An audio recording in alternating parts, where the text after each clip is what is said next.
Item number 19 or 20, माननीय वित्त मंत्री जी.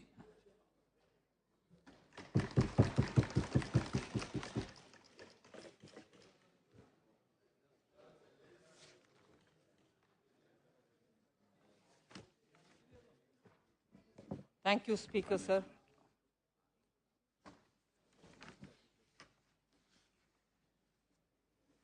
We have come up with the first batch of supplementary demands for grants for the year 2022-23.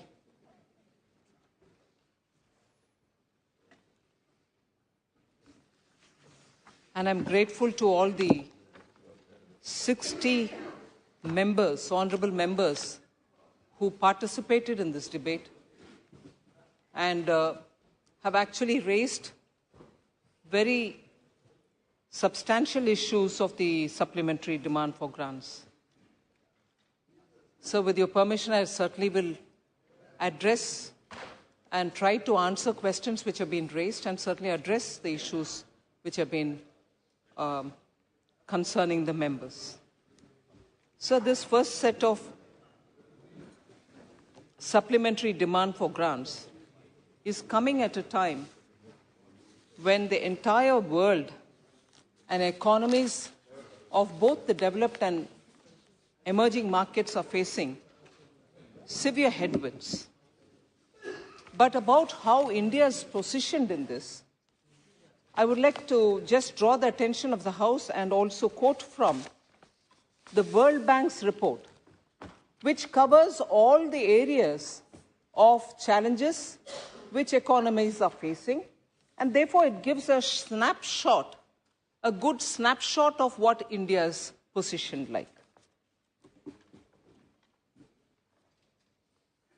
And everything that I'm reading are quotes from the World Bank, so there's no paraphrasing here. The government's policy, and this is from, before I start, this is from India Development Update. Navigating the Storm is the name of the report. And this is a report on the Indian economy, which was issued on December 5th, 2022, just a few days ago. So the government's policy, I'm quoting, the government's policy response to the external shock aimed at maintaining macroeconomic stability and protecting vulnerable households has been carefully designed and well targeted, given increasingly limited fiscal space. Like the COVID-19 response, it combined demand and supply side policies. So that's one picture about the macroeconomic situation. The second, despite, quote again, quote again, India's forex reserves above US $500 billion are among the largest holdings of international reserves in the world, and together with net forward assets provide adequate buffer against global spillovers. Then it goes to say, India's economy grew faster than most of the major emerging market economies in Q2, that is, of financial year 2022-23. It grew, of course, this is an addition I want to draw here, it grew more than Brazil, Mexico, China, South Africa, and Thailand. The report also says, short-term external debt was 4% of GDP in 21-22, a decline of 1.4 percentage points since 12-13. Since the taper tantrum in 2013, India's forex reserves have almost doubled and provide better coverage of external debt than other emerging market economies. Then it goes to say, India is more resilient relative to the other EMEs, with strong growth, low private sector indebtedness, and high foreign exchange reserves, but with high public debt and a recovering banking sector. The last two quotations from the same report. India's economy is relatively more insulated from global spillovers than other emerging markets. India is less exposed to international trade flows and relies on its large domestic market. India's external position has also improved considerably over the last decade. And the last quote from this World Bank report is, amidst intensifying global headwinds, India is better placed than it has been in the past and compared to its peers to manage external macro financial shocks. So this actually gives a picture of where India is today. And these are after looking into the fundamentals which is prevalent today. And therefore, this particular first batch of supplementary demand for grants is coming in this backdrop. It is coming in this backdrop, which is not claimed by me, but it is a picture which the World Bank has given for us. This supplementary demand for grants includes 75 demands, 6 appropriations, and the out of the cash outgo, which is a total of 3,25,756 crore. The total gross additional expenditure is, of course, 4,35,938 crores. The revenue component of the cash outgo is 2,94,703.86 crores, and 31,052 crores is under capital section. Besides this, we are also coming up with the excess demand, the excess grant demand, which pertains to the 2019-20 for 3 appropriations which had to happen. And this is completely on the recommendation of the PAC, the Public Accounts Committee. And that totals 32,637 crores. So I know quite a few members have gone into the details of what these supplementary demand have been for. I'll just highlight as to how these are demands which are so critical for us now. And I'm sure I didn't hear anybody objecting to any of these supplementary demands. Just to highlight, the fertilizer subsidy that we are demanding as a supplementary is 1,09,288.95 crores. And I want to highlight the fact that India, which is largely an importer of fertilizers, will have to now also start working on self-sufficiency as regards fertilizer manufacturing in this country, and a lot of efforts are going on that score. But even with that being so, both the indigenous manufacturers and suppliers of fertilizers, as much as the imported, do get the subsidy. So this 1,09,000 odd crores are going for indigenous as well as for imported subsidy for both the phosphorus and potassium imports which are happening. Also for urea, both for the import and also for domestic manufacturing. So it's not as if everything which is being given as subsidy is only going for imported variety, but it's also both for the domestic. Food and public distribution gets 80,348. This also is going towards the Garib Kalyan Anna Yojana, and also for the decentralized procurement of food grains under the NFSA. Rural development, normally and largely, many members spoke about why Manrega gets less, why Manrega shouldn't be given more, why Manrega is not being utilized.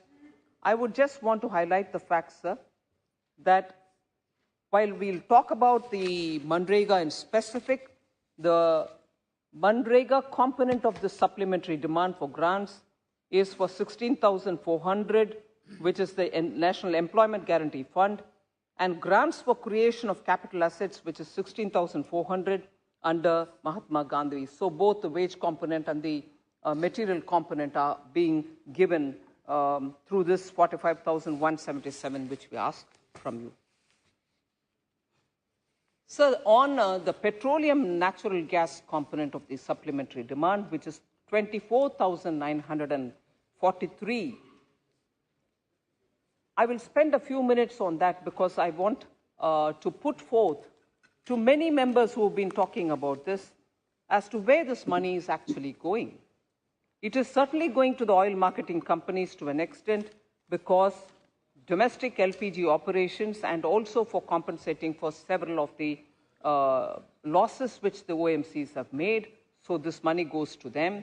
But more importantly, a total of about 8,000 crores from this 24,000, which is in this supplementary demand, actually goes for the Ujjwala component, meaning for the LPG supply which is happening for the poorest of the poor under the Ujjwala scheme.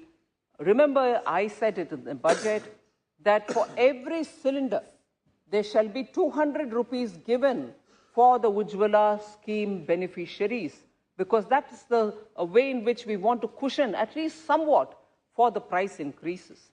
So 8,000 crores, sir, is being given from the BE and from this supplement, total put together 8,000 crore, to take care of the gas price increase, which should not hurt the poor. And therefore, for many of the members who raised voice saying, Gharib ke liye Ujjwala cylinder de diya, magar daam badh gaye, from budget till today, that 200 rupees per cylinder to the poor is being given, and the total which is now both BE and here put together. BE, in fact, we had given only about 800 crores. Here, 7,210 crores is being added to it so that the Ujjwala consumers of LPG are given sufficient cushion. So I want that to be taken note of. Railways have been given 12,000 crores. And Railways gets 12,000 because that will meet the capital outlay of railways. And after all, that has to be improved because the infrastructure facility for the railways is a very critical thing for the Aam Janta who move in trains. I am also proposing, which is not a part of this, it might come in the future, but I would like, for the comfort of many of the honorable members who are concerned about railways and work in railways, particularly capital expenditure which is required, this supplementary grant talks for 12,000 crores, but in all probability, what is under consideration is something which I want to put before you, about 10,000 crores over and above this 12,000, which is part of this, is also going for railways for their infrastructure capital expenditure, which is under consideration, almost reaching to the logical conclusion. Transfers to J&K, 8,956. I want this to be reiterated. I want to highlight the fact that for meeting revenue and resource gap, an additional expenditure for Jhelum Tavi flood recovery project, both put together, 8,956 is being given to J&K. This is over and above what we had given for J&K during the BE stage, that is the budget stage. Now we are giving further for J&K by transferring 8,956. Again, over and above the budgeted estimate is 1,400 crores, which is being given to Puducherry for providing additional central assistance to meet the revenue and resource gap. So the supplementary demand for grants is coming up with these, and I'm sure not one member of the parliament, I'm very grateful, has spoken saying you shouldn't be doing this. On the contrary, more is being asked, but certainly we have provided for these, which I want to highlight. So now I go to picking up on the topics on which many members have spoken, other than the contents which have been specified in the supplementary demand for grants statement itself. Members have raised a lot of issues on which I go by issues in which several members may have spoken on a particular issue, but I go by issues so that many members' questions can get answered. So the food and fuel and fertilizer subsidy, there were questions asked. And also drawing from that and also drawing from the fact that the amount which is claimed during the supplementary demand for grants, people felt if BE at the time of BE you mentioned something, today you're raising so much more. What is the level of assessment then and what is the level of assessment now? How is it going to touch your fiscal deficit commitments that you've given? I want to highlight the facts, sir, that in 2008-9, global financial crisis, there were 2 supplementary demands. The Constitution allows you to do 2, 3, not beyond 3, of course. And during the global financial crisis, which of course then was big, but now looking back with the benefit of hindsight, we are at a pandemic and post-pandemic war-related economy globally affected. During the 2008-9 global financial crisis, through the 2 supplementary demand for grants, 20% more than what was stated in the budget was brought under the supplementary demand. 20% more. So if we are talking about BE time assessment, your assessment is not good enough, you're not able to get a picture, you should have done a better assessment rather than come with a big amount during supplementary.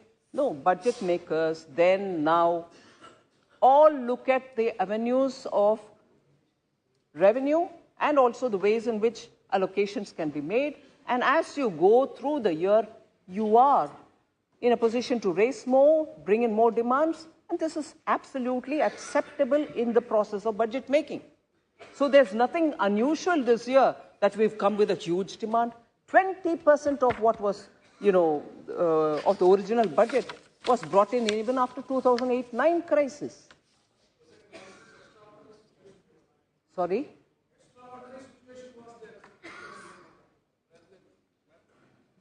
Extraordinary, sir. I agree, extraordinary. We can always rank which is even better or worse extraordinary, but anyway. So, global financial crisis. You brought up 2 supplementary demands for grants. 20% of what was given in the budget estimates have been brought as extra supplementary demand. 2020-21, immediately post the pandemic, there were again 2 supplementary demands for grants, and in that 19% more than what was originally budgeted for has been brought in. And now, with this just 1, and possibly there will be 1 more during the budget time and not beyond that, only 8% of the current budgeted estimate is being brought in here. So I want the members to take cognizance of these facts. And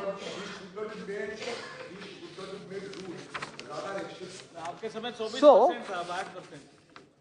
20% है financial crisis के बाद 20% उनका. So, sir,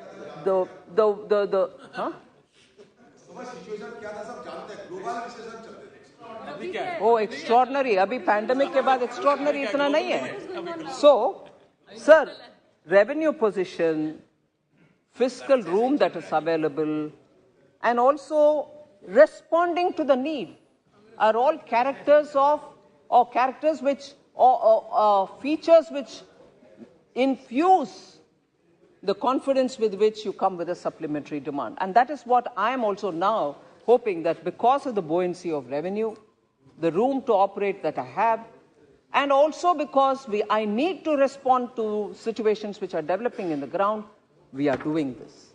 So I want just this to be kept in mind. So if that is the way it is, the first concern which most members spoke about is about this budgetary problem, coming with a supplementary demand. Will you be able to contain fiscal deficit?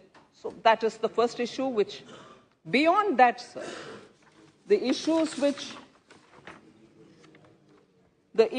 for which there's been a lot of concern are, of course, inflation, talking about rupee depreciation, unemployment, fishermen, coastal communities, and also about fellowships which are not being given to the minority community. Broadly. But I will go by the issues and... Yes, I'm beginning with it. Sir, In the budget estimate for Manrega, we had given 73,000 crores. Now, with the supplementary demand for grants, we are coming up with 16,400 more. Manrega is an effective instrument, madam. Do you think Manrega is an effective supplementary demand की बात करो? So, 16,400 crores now, sir. Here, there is now very obviously a declining demand for jobs in the rural areas. In the rural areas, the demand for Manrega in the recent past has been coming down. However, 73,000 in the BE and also 16,400 now. It is not coming down. People are not having the opportunity of doing job. Should not distort. Manrega is a demand-driven program, sir. Demand-driven. And if demand doesn't come, should I read it as it's going up? That's a different issue. I'm answering that also. When demand is demand, I'm talking about demand. When it is not being honored because you have some other issue, I will talk about that as well. But there is a declining trend in the demand-driven. All right. Okay.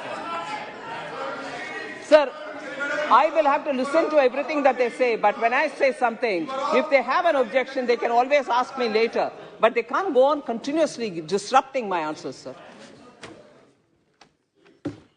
माननीय मंत्री महोदय जब जवाब दे रहे हैं, जब आप बीच में डिस्टरबेंस नहीं करें, आपको पर्याप्त समय पर्याप्त मौका सभी माननीय सदस्य को दिया और माननीय मंत्री महोदय से मेरा आग्रह है, मैंने उनको अलाउ नहीं किया है, आप उनकी बात का जवाब ही नहीं दें, आप तो अपनी बात का जवाब दें, जब मैं कहूं उनको बोलने की जब आप जवाब दें.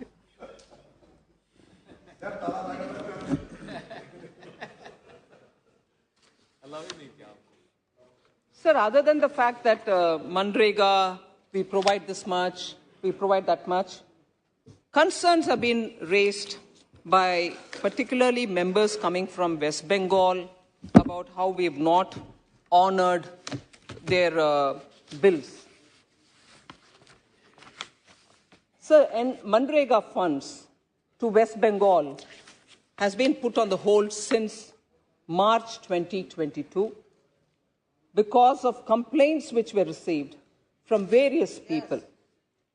Now, as per the Manrega Act, the central government, upon receiving these complaints, shall keep the release of funds on hold till necessary explanation is received from the concerned state. It's a different story, and I'm not relying on that the newspapers are complaining about misuse and so on. I'm not referring to that. But complaints have received, we've sent it to the state government saying, can you please explain it?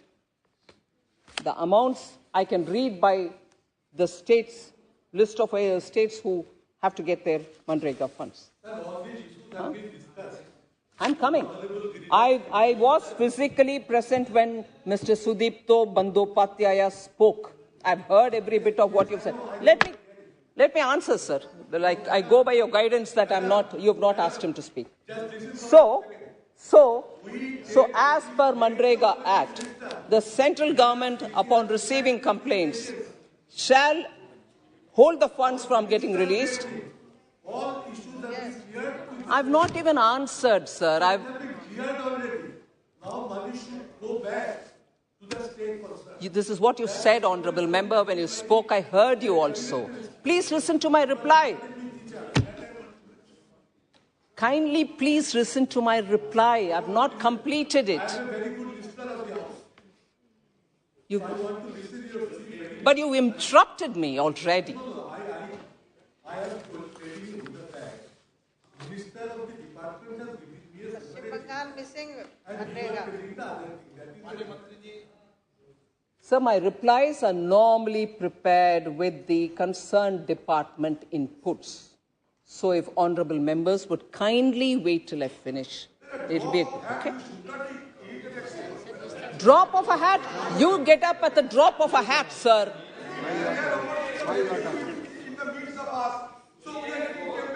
Anyway, sir, So it is held. No, so this is disrespecting, sir. Very. In the case of West Bengal, explanation was sought from the government. The explanation is yet to be received. Explanation from West Bengal government is yet to be received, and therefore what has to be held back is being held back. So that's, I'm putting it on.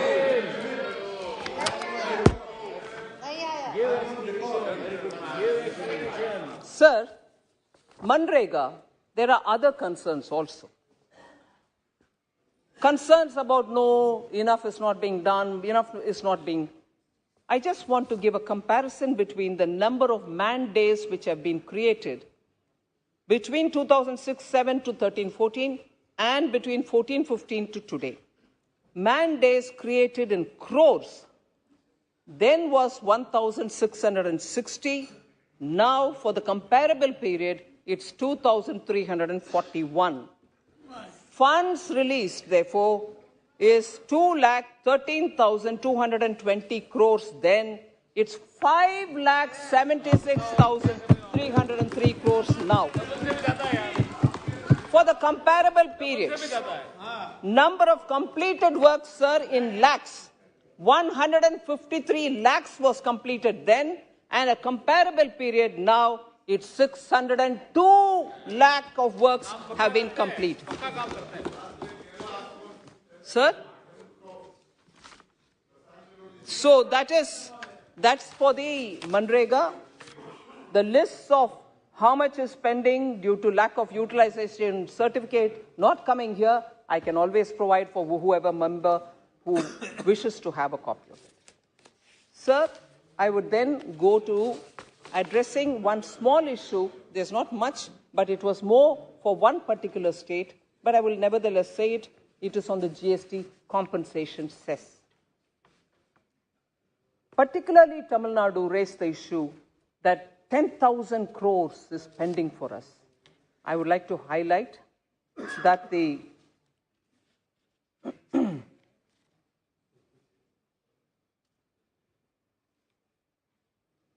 only last week, sir, Tamil Nadu has sent a claim for 4,224 crores.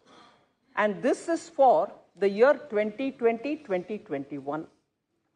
And that's under examination. The moment that is cleared, the money will be released. It was released only, received only last week. And the AG certified figures for 21-22, which is again the year ended in March 2022, are not yet received from the state. So I do not know where that honorable member from Tamil Nadu had 10,000 crores as claims saying you have not given us. You have given us a claim which is with the AG certificate for the year 2020-2021, which is for 4,224 crore rupees, which was received last week. But no AG certified claim has reached us for the year 21-22, that year ending March 31st, 2022. So 10,000 doesn't even add up. As it is, sir,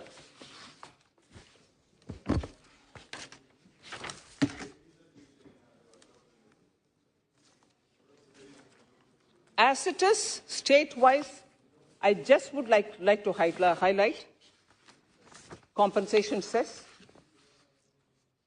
For the period of ending June 2022, Tamil Nadu balanced GST compensation, which is yet to be released, which is whether after we receive from them for 2021-22 only, we have not received yet.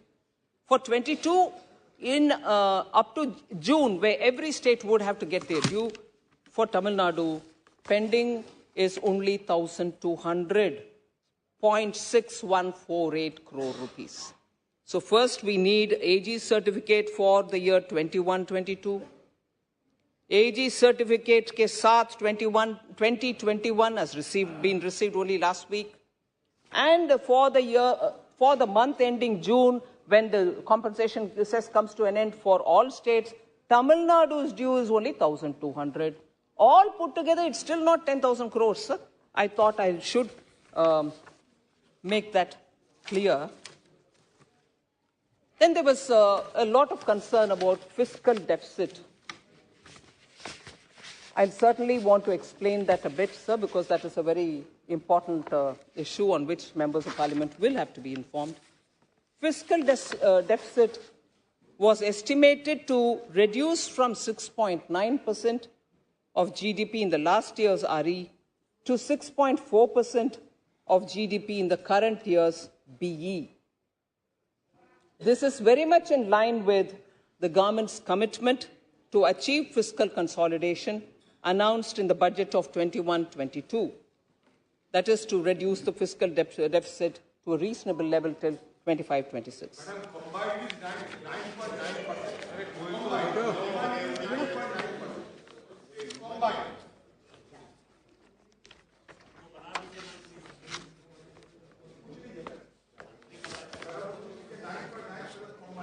So on the fiscal deficit, sir, I've given a commitment which was given earlier in the budget, and I repeat that. And the current situation also very clearly gives me that kind of a feeling that we'll be able to comply with what we have said in the budget. Sir, then Minister, quite a few honorable members raised issue about inflation. There are different points which I want to highlight here. We keep a very close watch, and I just want to highlight the fact prices of pulses, edible oils, vegetables are monitored by an informal group of ministers, and we work together. There is an inter-ministerial committee which meets every week on agri-commodities, and we closely monitor it. The buffer stock of pulses, I know, I think it was the member of Congress from Punjab who spoke, Amar Singh ji, I think, he spoke about the buffer stock concerns. I just want to say the buffer stock of pulses has been maintained for price stabilization in 2020-21, 21-22, 22-23, and calibrated release of pulses from the buffer stock will moderate the price of pulses in the market. The import duty on masoor was brought down to 0% with effect from 26th July 2021, and that continues. And central government on 1st September 2022 decided to provide 1.5 million tons of chana to states and union territories at a discounted rate for distribution under various welfare schemes. The central government, of course, has central government on May 21st, 2022, cut the excise duty by 8 rupees on petrol and 6 per litre on diesel by cutting down the road and infrastructure cess.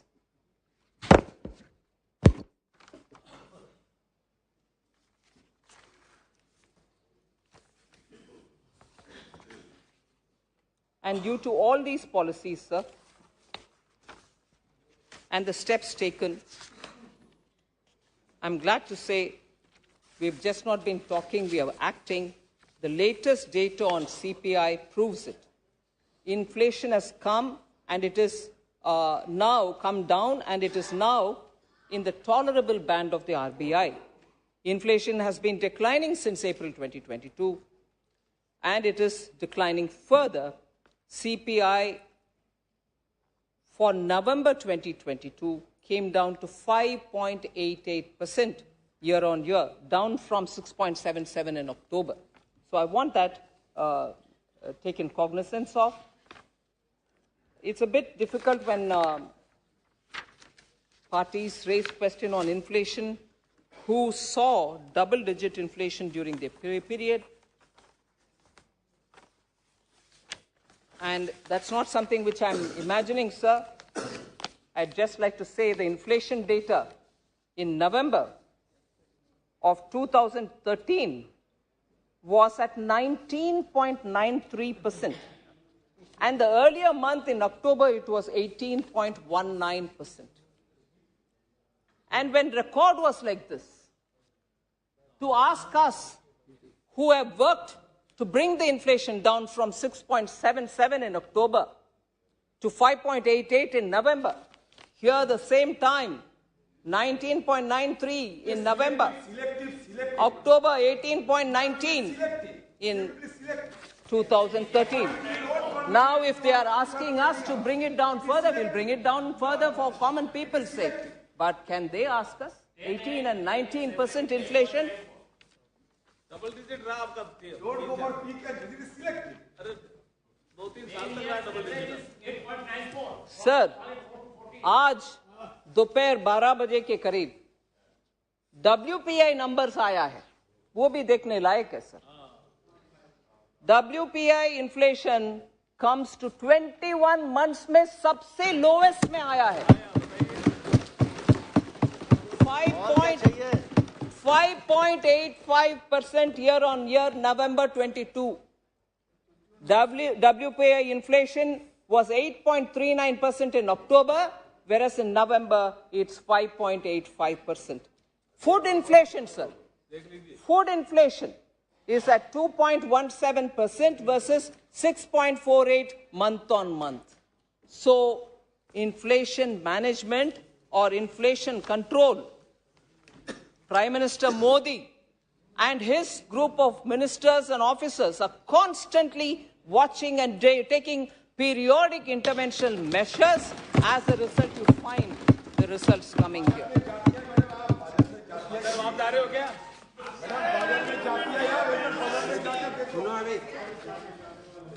Sir, the other main issue on which many members spoke was about the depreciation of the Indian rupee.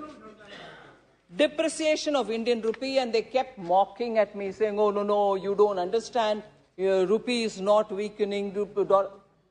It is a matter of fact. Every report has told you that Indian rupee against every other currency has only strengthened. Yes.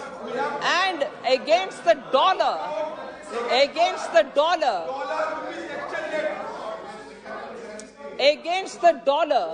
we have performed much better than many other emerging market economies. I will detail out the information. So, if you have patience, sir, kindly, I seek your indulgence so that I can read the numbers out for members to benefit from. It is not off the cuff that I keep saying things. It is a truth about the Indian rupee, and that has to be appreciated rather than, oh, no, Indian rupee is this, oh, no, Indian rupee is that. Sir, Indian rupee, movement of all currencies of various emerging markets against the US dollar.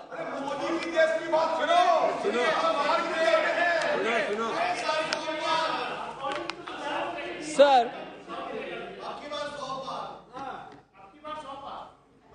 movement of currencies of various emerging market, and I'll read India also, emerging market economies against the US dollar.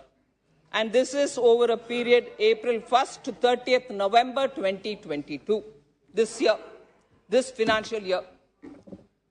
Sir, Turkish lira, 21.2% depreciation against the US dollar. Japanese yen, 11.9% depreciation against the US dollar. South African rand, 15.1% against the dollar. Chinese renminbi, 10.6% against the dollar depreciation. Indonesian rupiah, 8.75% depreciation against the US dollar. Brazilian real, 8.7%. Filipino peso, 8.5%. We are fifth largest economy. I'm coming, sir. And you are boasting of India is the fifth largest economy. South Korean won, 8.1%. Taiwanese dollar, 7.3% depreciation. Indian rupees, 6.9% only, compared to the rest of it. Thai baht, only. Don't reduce yourself to a part of ridicule. Only Thai baht 5.7% and Malaysian ringgit 5.4%. So I want to talk about emerging markets is what I'm giving. We'll talk about the rest as well. But even this, when I'm giving data from the RBI, no, we are not willing to accept. I'm not giving my data. It is given by the RBI. Now, rupee movement against other currencies. Yes, I'm coming. The size of the appreciation. Only in dollars. बाकी currency का क्या करना? बाकी का भी सुनो क्या करना उससे? The size of Indian rupees appreciation during April-November 2022, sir, compared to April-November 2021 was 15.3% with respect to Japanese yen, 7.6% compared to the pound sterling, and 7.5% with respect to the euro. Sir, pound, euro, wo bhi aa gaya, sir. So, as regards currency, and I'm not taking a random 1 month, sir, April 1st, 2020, 22-23, this financial year's beginning, and data given is up to November. And this is Reserve Bank data and not mine. Sir, there was this question, and I think it was...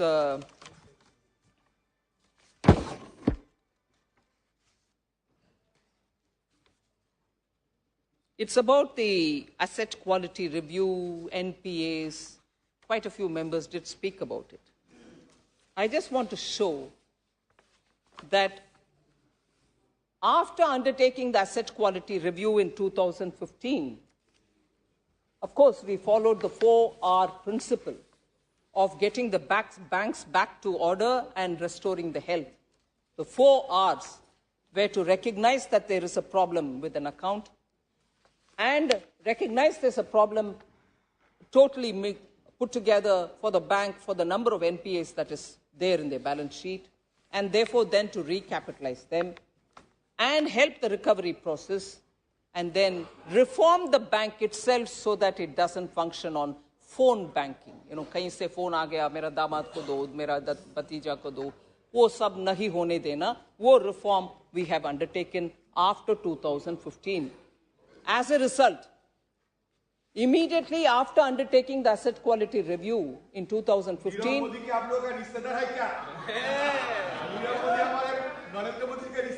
नहीं आपके इसीलिए उनके आपके कार्यकाल में वो पैसा दिया गया, हम उनको पकड़ करके पैसा वापस ले आ रहे हैं। रिश्तेदार आपका है, आपके रिश्तेदार है, आपके रिश्तेदार है, हमारा नहीं। आपने दिया, उसको हमने वापस पकड़ कर ले आ रहे। So, AQR, asset quality review. Sir, asset quality review 2015 में शुरू हुआ। उसके तुरंत बाद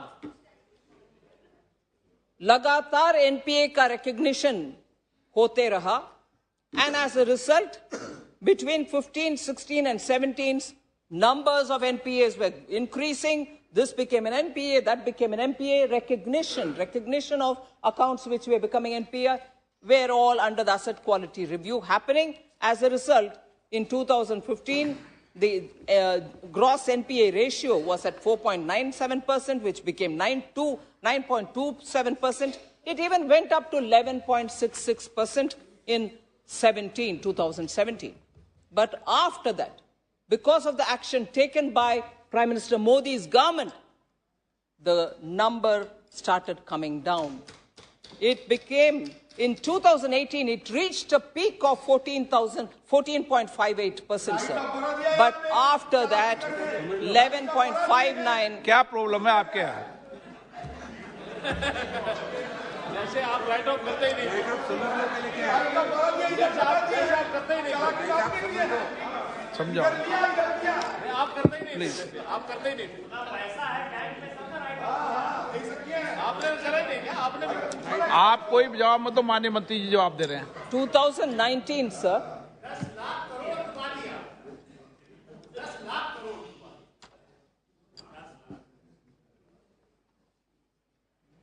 (2019), sir, the number started coming down, 11.59%. Then it became 10.25%.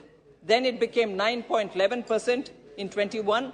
In 22, as of March 22, it is 7.28% only.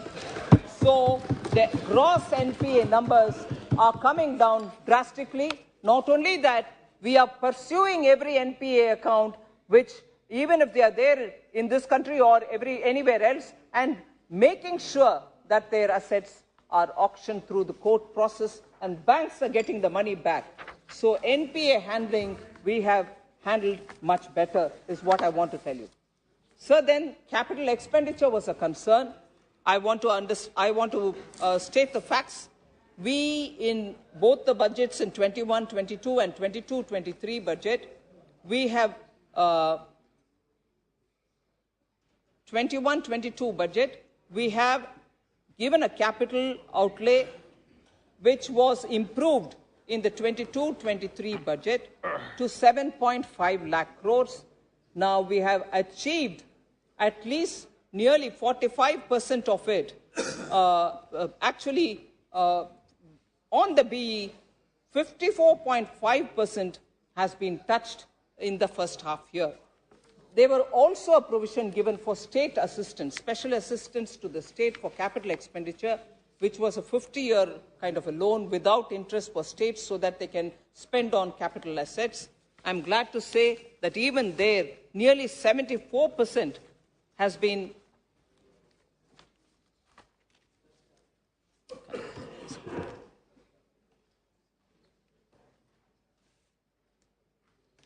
Nearly 74% has been utilized by the states, sir. Yes, I can give you that figure exactly.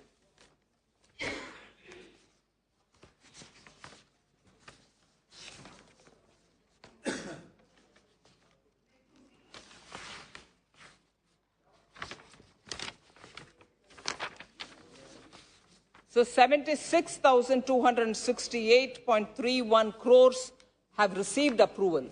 That special assistance which was given for capital expenditure for states without interest for 50 years, 76,268 has received approval. The others will be considered in the near future. So I'm confident that that 1 lakh crore will be utilized by all the states for capital expenditure at their, in their list of priorities.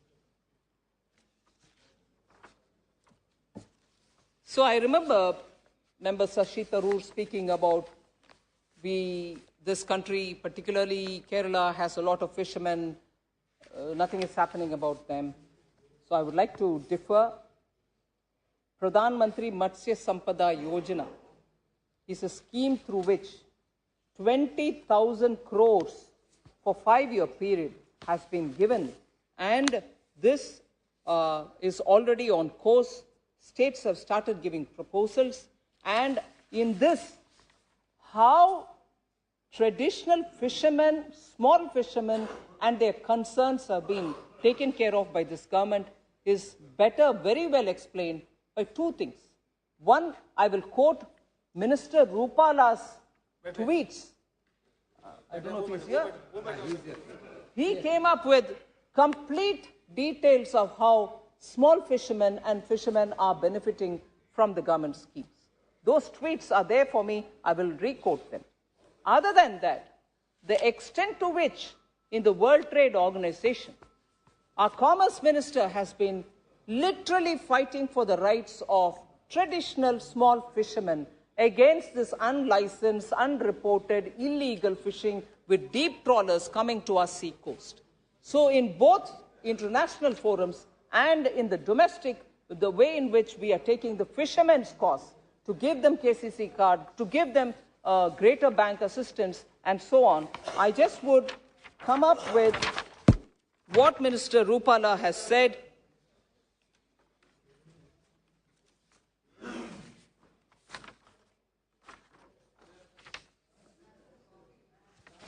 Sir, 1950-51, before I quote Minister Rupala, 1950-51, the total production of inland fisheries and aquaculture was at 2.18 lakh tons, which increased to 61.36 lakh tons in 13-14, which took about 65 years, but never mind, it took 65 years, we were able to reach 61.36 lakh tons.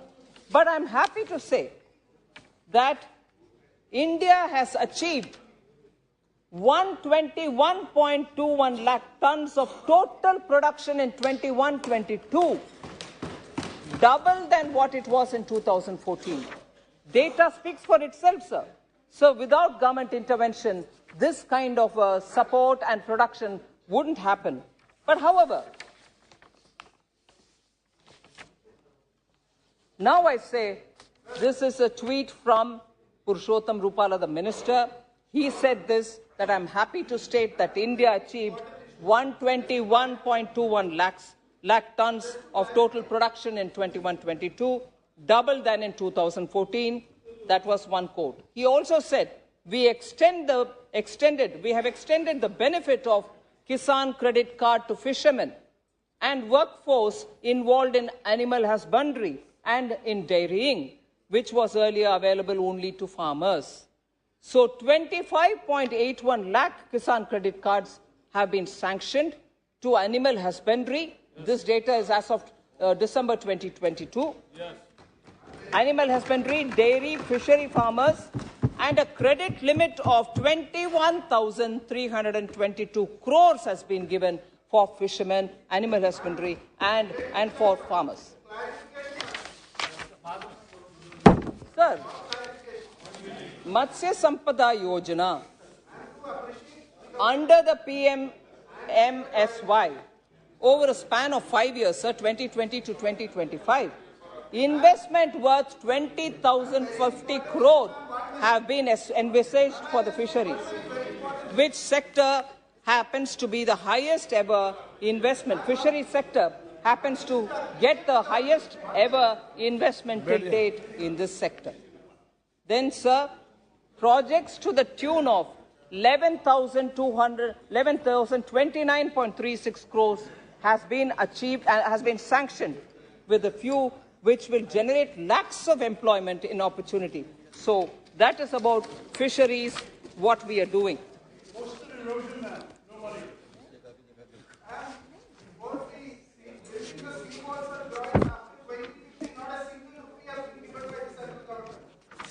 सभी माननीय सदस्यों को ये जानकारी होनी चाहिए। आप माननीय मंत्री जी की जगह आप स्पीकर जब अलाउ करेंगे ना, जब मंत्री जी जवाब देंगे।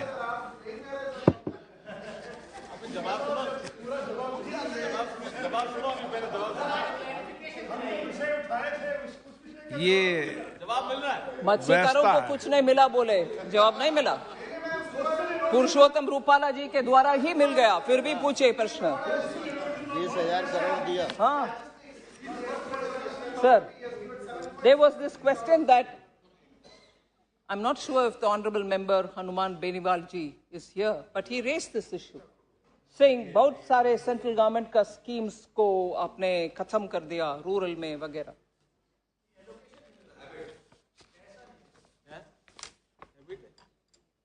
So I just want to say, sir, it's not being said now, and I'll be happy to show the reference in the expenditure profile, which is given along with the budget.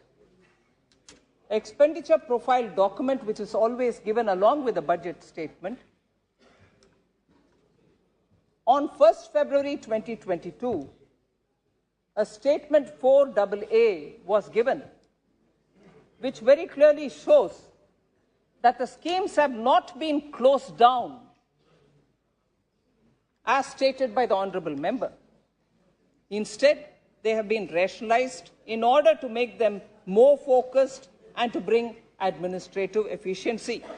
This is a recommendation of the 14th and the 15th Finance Commission, and that is exactly what we have followed.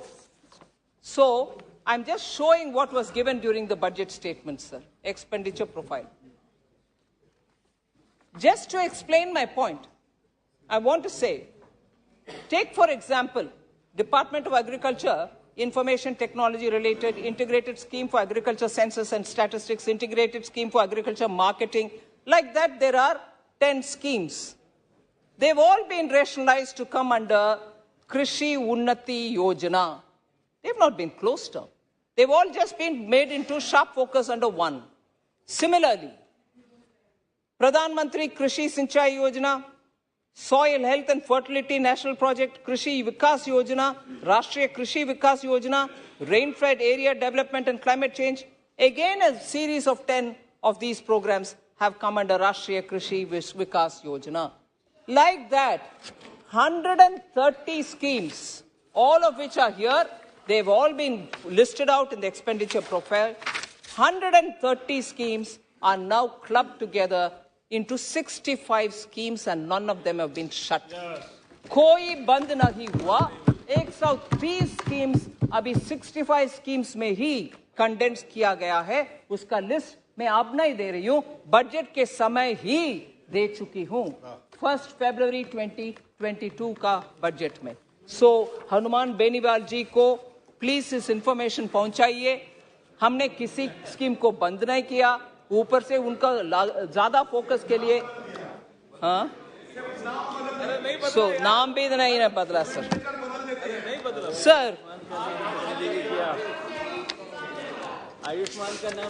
Sir, there was this concern about fellowships for minority community. Sir, if you don't mind, Danish Ali ji, ab zara suniye na, aapke विषय में आ रही हूँ. So, Maulana Azad scholarships for minorities has been discontinued. Was a question which many members, honorable members, raised. I just want to underline what the position is, sir. There are several schemes which cover many SCs, STs, OBCs, minorities, and so on. The Maulana Azad National Fellowship Scheme was overlapping with many of the above said schemes. I have not read it out. The list is there, the schemes, where it was overlapping. So all the existing candidates, I just want to repeat this, sir, all the existing candidates under the Maulana Azad National Fellowship Scheme as of 31st March 2022 will continue to receive their fellowship till the end of their tenure. So किसी का बंद नहीं हो रही है. जिनको 31st March, अरे 31/3/2022 तक जिनको उनको मिल रहा है. Further, Canara Bank has been the implementing agency for the scheme, and they have been directed to send an email to each and existing eligible beneficiary that they will continue to get these benefits, dues or subjects to the compliance to the extent guidelines. So on that, sir, let us be clear.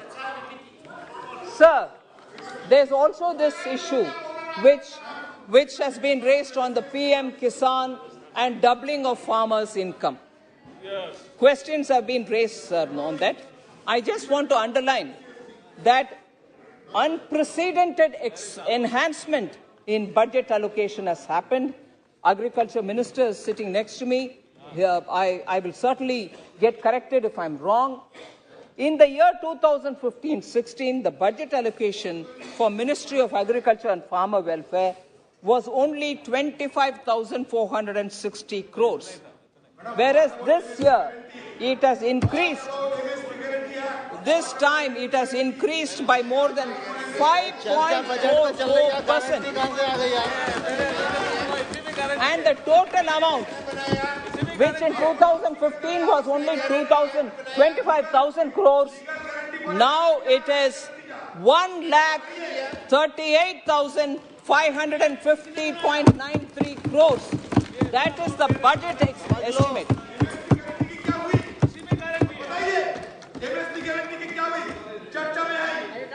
हमारे हिंदुस्तान के प्रधानमंत्री तपस्या में कुछ काम नहीं बने। So income support, किसानों के लिए आय, income support was launched in 2019. The PM Kisan Samman Nidhi was launched in 2019 for an income support to be provided 6,000 rupees per year in 3 equal installments. More than 2 lakh crores has been released so far to all the farmers. Sir, institutional credit for agriculture sector. Benefit for concessional institutional credit through Kisan credit card at 4% interest per annum. Sirf 4% interest per annum is now extended to animal husbandry, fisheries farmers, and also for meeting their short-term credit requirements. Special drive, and I know for this for sure, banks undertook a special drive in February 2020 to provide concessional institutional credit with focus on covering all the PM Kisan beneficiaries through Kisan credit card. As on 11/11/2022, 376.97 lakh new KCC applications have been sanctioned with a sanctioned credit limit of 4,33,426 crores. Sir, minimum support price, on which a lot of questions. I want to just come and before I do that, sir,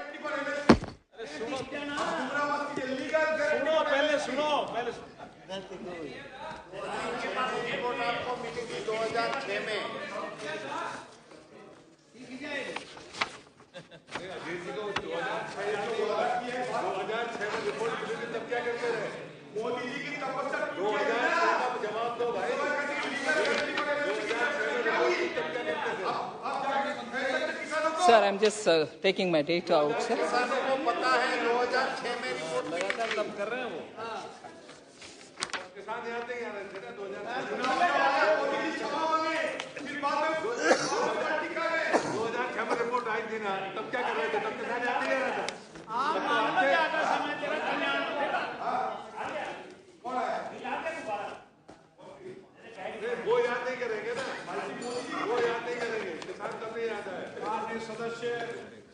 आपस में चर्चा न करें और माननीय State Bank of India, आप भी State Bank of India study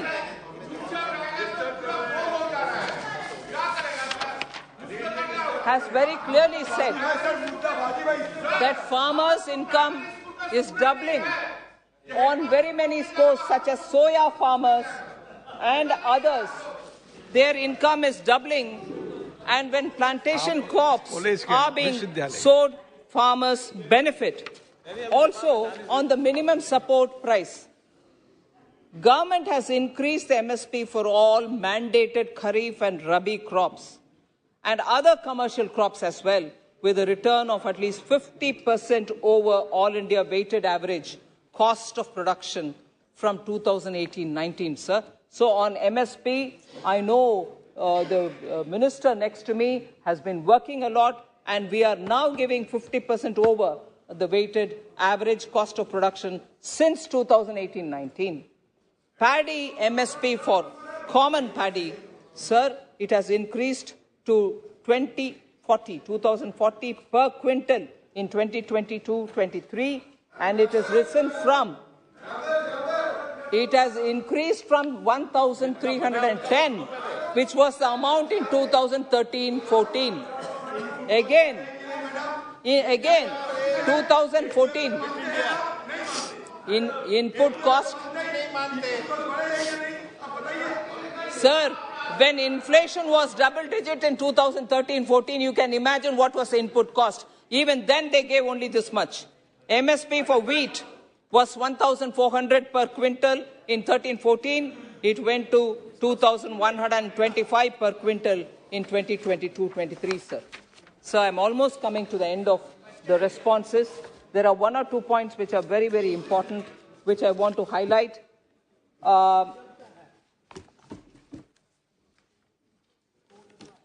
There was this concern for BSNL, sir. Quite a few members had voiced concern for BSNL and the money is being given to them. I just want to highlight, sir. Madam, report it also, please. Madam, report it. Madam, I have report it. Please elaborate on it. अभी बताएंगे. अभी सुनो एक-एक आ रहा है एक-एक. आपका पूरा क्लियर करेंगे बैठो. Sir, the supplementary demand, which is now on the table of the House, for BSNL, the supplementary demand requires 18,127 crores for viability gap funding for BSNL for the rural wireline operations. So we are giving 18,000 subject to House approving, 18,127. 49.37 crore for champion sector schemes of BSNL. Also for research and development, 130 crores. All this is part of this supplementary demand. Further, 30,156 crore allocation for 900 megahertz spectrum, again for BSNL. Equity infusion into BSNL for capital expenditure, 3,013 crore. And restructuring of MTNL, 1,600 crores. And also reissue of 9% non-cumulative preferential shares for 7,500 crores. All these put together, of course, there are some token allocations being made from one head to another within the telecommunications heads. All this put together, BSNL gets 60,575. And there was an honorable member who told me and reminded me, you went abroad and said, we will, if necessary, give 5G to all or whoever wants it, give something for the BSNL. This supplementary demand gives this much, 60,000 for BSNL, for these specific heads. So, and this is stated. I only wish the honorable member saw what was the demand for grants, which is on this table now. Therefore, you will give everything for the world, not anything for our BSNL. No, we are giving for BSNL also. And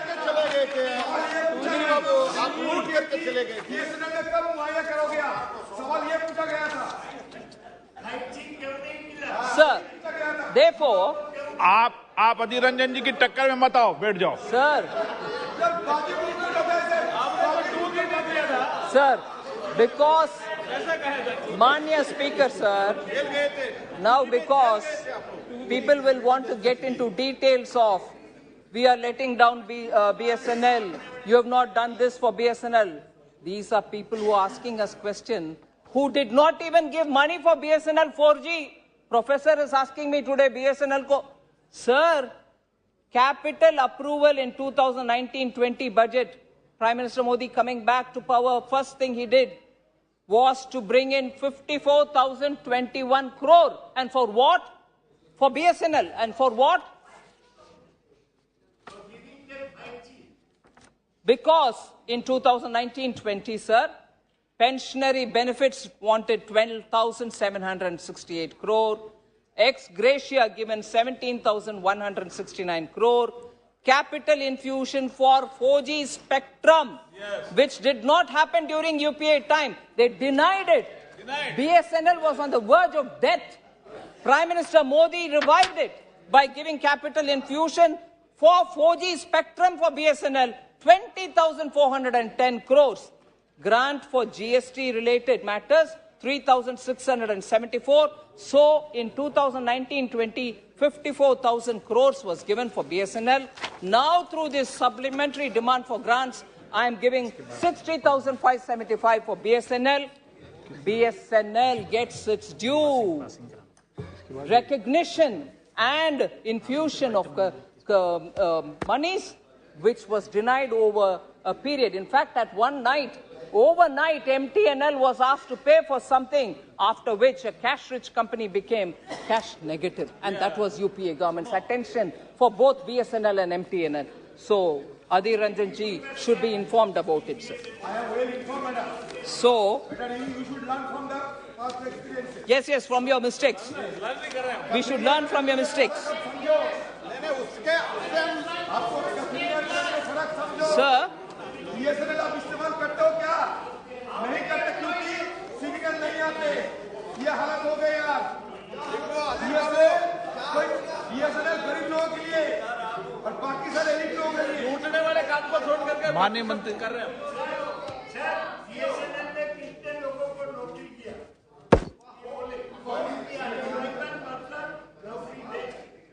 लूटने वाले के साथ बैठे हो। अरे जियो किसने दिया? जियो लूट रहे। जियो किसने दिया? सारे स्पेक्ट्रम किसने दिया? किसको दिया? अब BSNL MTNL को मिला है सुविधा। sir, about 4G and 5G related matter on the BSNL, sir. In July 2022, the government approved a revival package for BSNL amounting to 1.64 lakh crores. So BSNL gets its funds and the entire 4G stack, financial support by giving financial support for capex for BSNL. It means that we are making BSNL deploy Atmanirbhar 4G technology, and the 4G technology stack, that itself, the projected capital expenditure for BSNL for the next 4 years, government will fund capex to the extent of 22,471 crores for BSNL only, so that their capital infrastructure spending will be good, and this will be a big boost for development and deployment of Atmanirbhar 4G technology, which of course is going to be the foundation on which 5G will get built up. You didn't do 4G, we are doing 4G, and therefore we are giving all the necessary fundamental infrastructure for it. आपने पैसा नहीं दिया ना, इसीलिए नहीं था। 2G में क्या किया? 2G में क्या किया? 2G में लूट लिया। 2G में लूट लिया। सर, अंतिम पॉइंट सर, खत्म कर रही हूँ बिल्कुल। रेपो रेट बताएंगे। हो गया, सब बता दिया।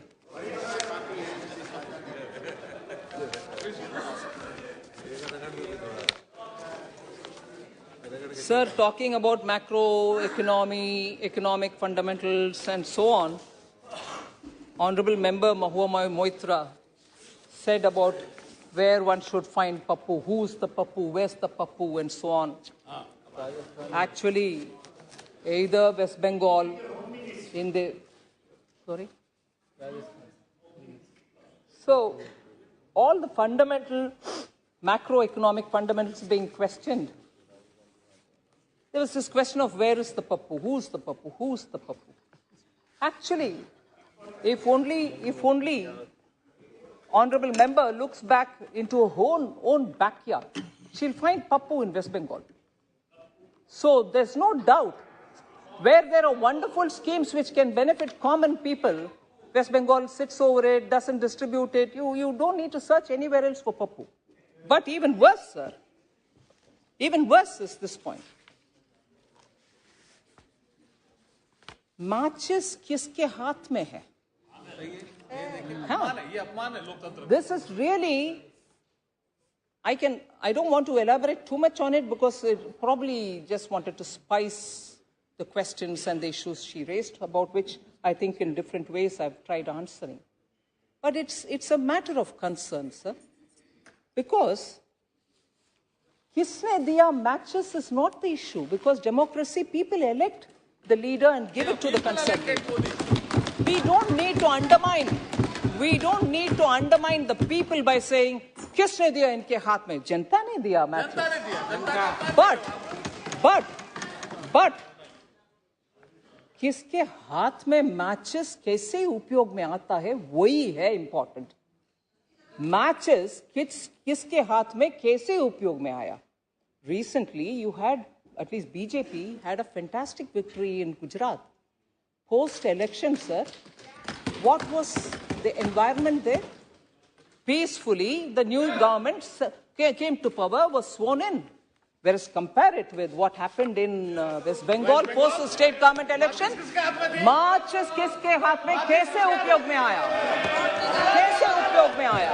वो है प्रश्न वो है। पूरा बंगाल को जला दिया इन्होंने। माचिस किसके हाथ में? हमारे हाथ में जब माचिस थी, हमने उज्ज्वला दिया, हमने उजाला दिया, हमने पीएम किसान दिया, हमने स्वच्छ भारत अभियान चलाए। जब आपके हाथ में आया माचिस, आर्सन हुआ, लूटिंग हुआ, रेप हुआ, हमारे कार्यकर्ता के घर जला दिया, और ऊपर से एक केंद्र मंत्री एमओएस मुरलीधरन, उनके गाड़ी के ऊपर इतना अटैक हुआ, सेंट्रल मंत्री तक सेफ नहीं था पोस्ट इलेक्शन। सो मैचेस, जेपी नड्डा जी के गाड़ी तो कैंपेन के दौरान, मुरली जी के गाड़ी, एमओएस के गाड़ी पोस्ट इलेक्शन। सो मैचेस किसके हाथ में कैसे काम आया, वो हम समझना चाहिए सर, ऐसे नहीं है बात।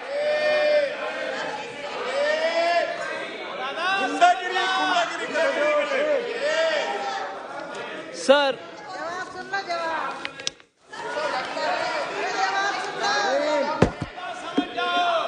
लास्टली सर, क्योंकि लीडर ऑफ ऑपोजिशन सर आदिर जी बात करते हैं रिपो रेट, मैं तो मेरा कर्तव्य सर लीडर को जवाब देना, उससे मैं बंद करती हूँ सॉरी मेरा गलती है sir, sorry. Leader of the opposition नहीं है, मगर आदिर रंजन जी हमारे लीडर है, इसीलिए सर रिपो रेट बहुत हाई है, it is impacting different sections of the society, ये है उनकी कंसर्न। और उसके सामने उससे पहले ये भी बताया गया, इंडिया इज विटनेसिंग स्टैगफ्लेशन। मैं बहुत ही हम्बली सबमिट करना चाह रही हूँ सर, लीडर है, बहुत वरिष्ठ है, कांग्रेस पार्टी के सीनियर लीडर है, और बंगाल में बहुत ही बड़ा है। So I humbly want to submit sir, humbly want to say sir, stagflation होता है जब इकोनॉमी में स्लो डाउन है और हाई इन्फ्लेशन भी है, वो है स्टैगफ्लेशन। भारत में आज डेटा आया, कल भी डेटा आया, मैंने बोल रही हूं सीपीआई 5.88 के नीचे आ गया है, डब्ल्यूपीआई तो 21 मंथ्स में सबसे कम में आ गया है। सो इन्फ्लेशन हाई नहीं है, वो एक बात है। सेकंड, स्लो डाउन नहीं है भैया, पूरे हमारे देश फास्टेस्ट ग्रोइंग इकोनॉमी है सर, कैसे स्लो डाउन? सो स्टैगफ्लेशन के बाद जो आदिर जी उठाया वो बिल्कुल सही नहीं है। Fastest growing, no inflation, I mean lower inflation within the forbearance limit inflation. So ये एक स्पष्टीकरण देना चाहती हूँ। लास्ट में सर रेपो रेट, उसके बारे में बहुत प्रश्न पूछ रहे हैं। Repo rate has been very high, historically high during UPA 1 and UPA 2. ये हम रिकॉग्नाइज, हाँ नहीं मेरा जमाना के बात ही कर रही हूँ, सुन लो, सुनिए सर, हाँ जरूर, क्यों नहीं, आप सर आदिर जी 1 मिनट पहले हमसे ये बात बोले कि आप सीख लेना चाहिए, उनसे मैं सीख रही हूँ सर। और उनके रिपो रेट 8% था ड्यूरिंग 2014, अभी 6.25% है सर रिपो रेट, तब तो 8% था, अभी 6.25 है। 28% higher rates were there during UPA. दूसरा, home loan rates were 10% today, whereas it was उनके समय पर, today it is only 8.40। Repo rate के ऊपर चिंता ना करें आदिर जी, आपके सारे मेंबर चिंता ठीक है सर, नहीं उसका जवाब मैं दे चुके। सर के बारे में जरूर चिंता करते हैं। आप किसी बाहर वाले को बेकार छोटे मध्यम उद्योगपति को पूछ लीजिए, छोटे छोटे बैंक से जो लोन लेके काम करता है पूछ लीजिए, कोई सरकार जिन्होंने अपना मकान बनाया बैंक से उधार करके पूछ लीजिए। ठीक है sir. Last one line sir, China के साथ हमारे ट्रेड डेफिसिट के ऊपर बहुत सारे लोग चिंता जताए, उसमें मैं बात बोलना चाहिए। ट्रेड डेफिसिट चाइना के साथ 2004-05 में 1.48 बिलियन ही था और वो 2013-14 के अंदर 36.21 बिलियन US डॉलर्स हुआ, विच इज 2000% से ज्यादा इंक्रीज हुआ तक। मगर अब trade deficit with China has only increased by about 100%, which is 73.31 billion in 21-22. इसीलिए ट्रेड डेफिसिट चाइना के खिलाफ का वाले बात भी मैं डेटा के साथ आपके सामने ही रखना चाह रही हूँ। मुझे जवाब देने के लिए मौका दिया, धन्यवाद। अब मैं वर्ष 2022